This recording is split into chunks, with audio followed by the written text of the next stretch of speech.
সহযোদ্ধারা, মাত্র ঘুম থেকে উঠলাম মুমিনদের চিল্লাপাল্লা শুনে।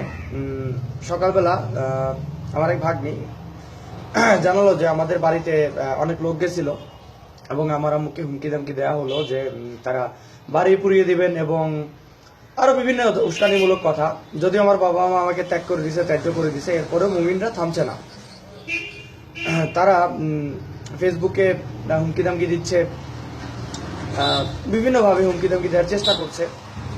তো তাদের উদ্দেশ্যে বলি, আমরা যা করছি সেটা আমাদের নৈতিকতা থেকে করছি, করে যাব, ইসলামের বাস দিয়ে যাব। যদি আমাদের উপরে হামলা দামলা হয়, আমার বাবা মা আমাকে ত্যায্য করে দিয়েছেন তোদের জন্য, তোদের ইমানি দায়িত্ব পালন করছেন, এরপরে তাদের উপরে হামলা দামলা করলে তোদের বিবেক, তোদের যদি বলে দেয় তাদের উপরে হামলা দামলা করবি, কর, কোনো সমস্যা নেই, তোরা এটুকুই পারবি।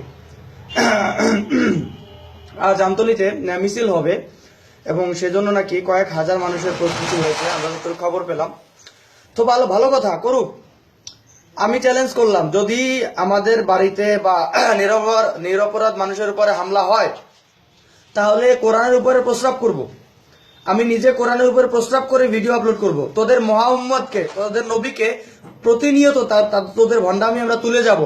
তোদের যদি কারো ক্ষমতা থাকে আমাদের দমিয়ে দে, কোনো ভাবে যদি সম্ভব হয় দমিয়ে দে। তোদের চ্যালেঞ্জ করলাম, করে যাব। যত খেপবি তত আমরা খেপবো, যত ফাইজলামি করবি তত তার উত্তর দিব, অত হিংস্র হব। সেখানে মানবতা খুঁজবো না, সেখানে ভদ্রতা দেখাতে যাব না। ফাইজলামির একটা সীমা আছে।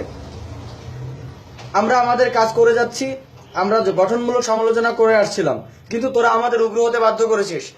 উগ্র যেহেতু করেছিস সেহেতু উগ্রতার জবাব সেভাবে দেওয়া হবে। প্রতিদিন সকালে উঠে কোরআনের উপরে প্রস্রাব করব, প্রতিদিন চ্যালেঞ্জ রইল।